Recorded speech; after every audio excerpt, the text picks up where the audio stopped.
जय हिंद प्यारे बच्चों, मैं मोहम्मद परवेज कुरैशी अपने YouTube चैनल में सेवा एमपी में आप सभी का हार्दिक स्वागत करता हूं। आज हम लोग आईएमपी क्वेश्चन सीरीज में नया क्वेश्चन ले रहे हैं। बोर्ड पर देखिएगा प्यारे बच्चों, हमको क्वेश्चन नंबर 5 में दिया है, यदि W1 और W2 सदिश समष्टि V ऑफ F के सदिश उपसमष्टि हैं तो W1 इंटरसेक्शन W2 भी V ऑफ F का सदिश उपसमष्टि होगा। इसका मतलब हमको यहाँ पर ये दिया है कि एक वेक्टर स्पेस है V। देखिए आप, एक वेक्टर स्पेस है V और हमको W1 और W2 जो है दो वेक्टर सब स्पेस दिए हैं, तो हमको ये बताना है इनका जो इंटरसेक्शन है, इसको हम बोलते हैं सर्वनिष्ठ यानी कि इंटरसेक्शन। तो इनका इंटरसेक्शन भी V का वेक्टर सब स्पेस होगा, ये बताना अपन को। तो प्यारे बच्चों, सबसे पहले हमें ये पता होना चाहिए कि W1 W2 एक्चुअल में होते क्या हैं। प्यारे बच्चों, होता क्या है, हमने जो पिछली वीडियो बनाई थी उसमें हमने आपको बताया था कि सदिश समष्टि यानी वेक्टर स्पेस क्या होता है, उसके कुछ रूल्स होते हैं। तो प्यारे बच्चों, उसके जो रूल्स होते हैं वही रूल W1 और W2 में रखते हैं, या हम सिंपल सी भाषा में ये कह सकते हैं कि W V का सदिश उपसमष्टि होता है यानी वेक्टर सब स्पेस होता है। अगर W के सारे रूल वही रूल हों जो कि V के रूल हैं तो इसका मतलब ये है कि वो सदिश उपसमष्टि होगा। प्यारे बच्चों, सबसे पहले तो आप ये देखिए कि हमको दिया है कि W1 और W2 सदिश समष्टि V के दो उपसमष्टियाँ हैं, या यूँ कह सकते हैं कि दो सदिश उपसमष्टियाँ हैं। तो इसका मतलब ये हुआ कि ये ये रिक्त तो नहीं हो सकते, ये खाली तो नहीं हो सकते हैं, इसके अंदर कोई ना कोई एलिमेंट जरूर होगा। तो हम प्रूफ करने की सुविधा के लिए क्या करेंगे, हम योज्य तत्समक यानी कि एडिटिव आइडेंटिटी जीरो को ले लेंगे। तो जाहिर बात है कि जीरो इसके अंदर भी होगा, जीरो इसके अंदर भी होगा। अगर जीरो इन दोनों के अंदर है तो इसका मतलब ये है कि वो इंटरसेक्ट हो रहा है, यानी कि इंटरसेक्शन निकल रहा है, सर्वनिष्ठ है, वो दोनों के अंदर होगा। आप देखिएगा कैसे। तो हम क्या बोलेंगे, हम ये बोलेंगे, है ना, चूंकि सिंस, है ना प्यारे बच्चों, हमें पूरी लाइन उतार लेंगे, चूंकि W1 एवं W2, ये पूरी लाइन जो है हम यहाँ तो उतार लेंगे, चूंकि W1 एवं W2 सदिश समष्टि, ठीक है प्यारे बच्चों, V ऑफ F के सदिश उपसमष्टियाँ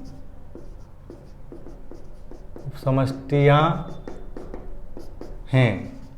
ठीक है प्यारे बच्चों, हमको W1 और W2 सदिश समष्टि V के दो उपसमष्टियाँ दिया है। तो इसका मतलब ये हुआ, अतः इसका मतलब ये होगा, अतः zero is belongs to W1 होगा, यानी जीरो W1 के अंदर मिलेगा, comma zero is belongs to W2 यानी W2 के अंदर होगा। तो हमें इससे ये बात पता चलती है कि जीरो दोनों के अंदर है, यानी इनके इंटरसेक्शन के अंदर है।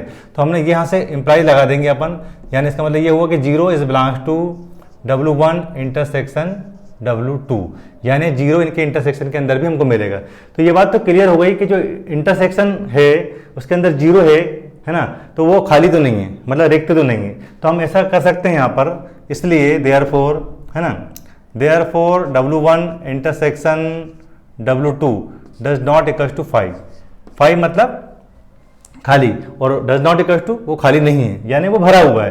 तो अब समय ये आता है कि अगर वो भरा हुआ है या उसके अंदर कुछ एलिमेंट है तो वो एलिमेंट क्या है। तो हम यहाँ पर मतलब प्रूफ करने की सुविधा की दृष्टि से हम दो एलिमेंट मान लेते हैं। मान लीजिए कि वो अल्फा और बीटा है, तो हम मान लेते हैं, माना प्यारे बच्चों, हमने मान लिया कि अल्फा और बीटा इज बिलोंग्स टू, ये जो इंटरसेक्शन है इसके अंदर है, खाली नहीं है ना, इसलिए तो हमने मान लिया W1 इंटरसेक्शन W2 के अंदर है।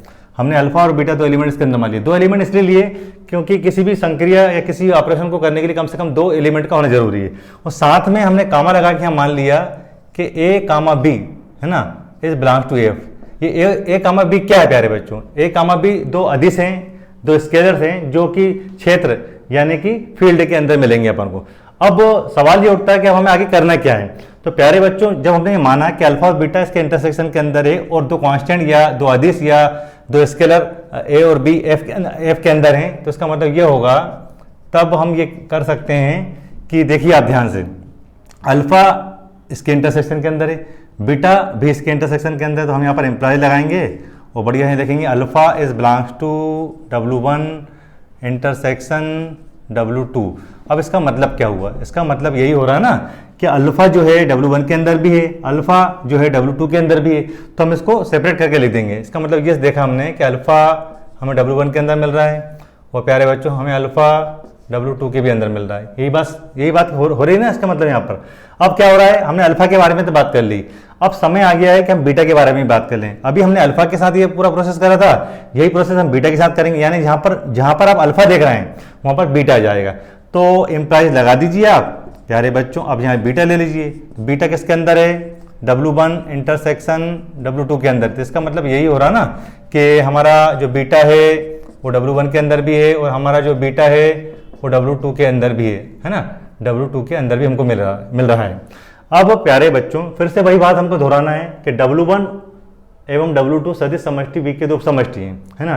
तो हम यहाँ पर क्या लिखेंगे, चूंकि है ना, चूंकि W1 एवं है ना W2 सदिश उपसमष्टियाँ हैं, सदिश उपसमष्टि हैं या उपसमष्टियाँ हैं, उपसमष्टियाँ हैं। ठीक है प्यारे बच्चों, तो ये रीजन इसलिए दिया हमने क्योंकि अगर ऐसा है तो हम ऐसा कर सकते हैं। यहाँ पर देखिए अब इम्प्लाई लगा के, है ना। अब आप ध्यान से देखिए, हमने A कामा B को F के अंदर लिया था, यानी कि फील्ड के अंदर लिया था। तो हम यहाँ पर फिर से इसको उतार लेंगे, A कामा B किसके अंदर है, फील्ड के अंदर है। ठीक है प्यारे बच्चों, फिर हम लगाएंगे कामा। ठीक है, A कामा B तो फील्ड के अंदर है, अच्छी बात है। अब ये जो पूरा आप देख रहे हैं ये अल्फा W1 के अंदर है, अल्फा W2 के अंदर है ना। अब हम इसको लेके चलते हैं और आप देखिएगा इसको हम कैसे मतलब इस्तेमाल करेंगे। अच्छा, यहाँ से एक बात और क्लियर होती है कि अल्फा भी W1 के अंदर आया और बीटा भी W1 के अंदर आया। देखिए आप ध्यान से, मैं यहाँ पर राइट टेंशन लगा रहा हूँ, आप समझ पा रहे होंगे अच्छी तरीके से। हम इस पूरे पोर्शन को यहाँ से देखिए आप, ये अल्फा है ना और बीटा किसके अंदर है प्यारे बच्चों, W1 के अंदर है। देख पा रहे हैं आप लोग। तो इसका मतलब यह होगा, अब हमने ये देखा कि ये जो A और B हैं और ये जो सदिश हैं अल्फा और बीटा, इनका अगर हमें कॉम्बिनेशन बनाए तो कॉम्बिनेशन कैसे बनता है, ऐसे बनता है प्यारे बच्चों, A alpha plus B beta. तो क्या होगा, ये हो जाएगा A alpha plus B beta, है ना। यहाँ आ जाएगा B बीटा। ये किसके अंदर मिलेगा हमको मिलेगा W1 के अंदर, है ना। ठीक है प्यारे बच्चों, ये कॉम्बिनेशन समझ में आ गया। अब इसी प्रकार हम फिर से A और B को यहाँ पर उतार लेंगे। देखिए आप ध्यान से, ये दिया हमने A comma B is belongs to F प्यारे बच्चों। अब आप यहाँ पर देखिएगा जहाँ पर हम डबल राइट लगा रहे हैं। ठीक है प्यारे बच्चों, अब इस पूरे पोर्शन को हम सिस्टमेटिक यहाँ से उतार लेंगे। तो ये हो जाएगा अल्फा और बीटा किसके अंदर हैं, W2 के अंदर हैं। तो इसके साथ भी जो लीनियर कॉम्बिनेशन बनेगा वो ऐसा बनेगा, A alpha plus B beta is belongs to W2।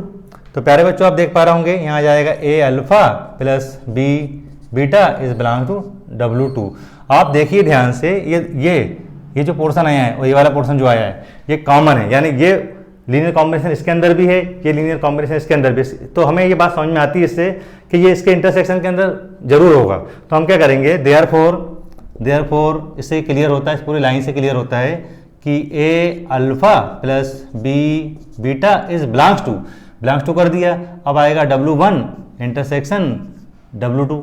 प्यारे बच्चों यही हमको प्रूफ करना था, कि अगर W1 W2 सदिश समष्टि V के दो उपसमष्टियां हैं तो W1 इंटरसेक्शन W2 भी V का एक सदिश उपसमष्टि होगा।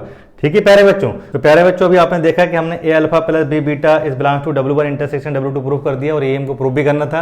बस हमको एक छोटी सी लाइन जोड़ना है, वो ये है कि W1 इंटरसेक्शन W2 भी V ऑफ F का सदिश उपसमष्टि होगा और हमारा क्वेश्चन सॉल्व हो जाएगा। तो हम यहाँ पर लिख देंगे बड़े आसानी से, है ना। कैसे लिख देंगे अपन, स्पष्ट है कि W1 इंटरसेक्शन W2 भी V ऑफ F का, है ना, एक सदिश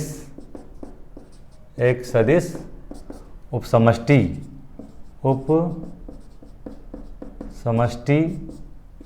होगा। ये हमारा क्वेश्चन सॉल्व हो गया। उम्मीद है आपको ये बात समझ में आ रही होगी। अगर आपको हमारा ये वीडियो अच्छा लगा हो तो प्लीज़ हमारे चैनल को लाइक करें, शेयर करें, सब्सक्राइब करें। धन्यवाद।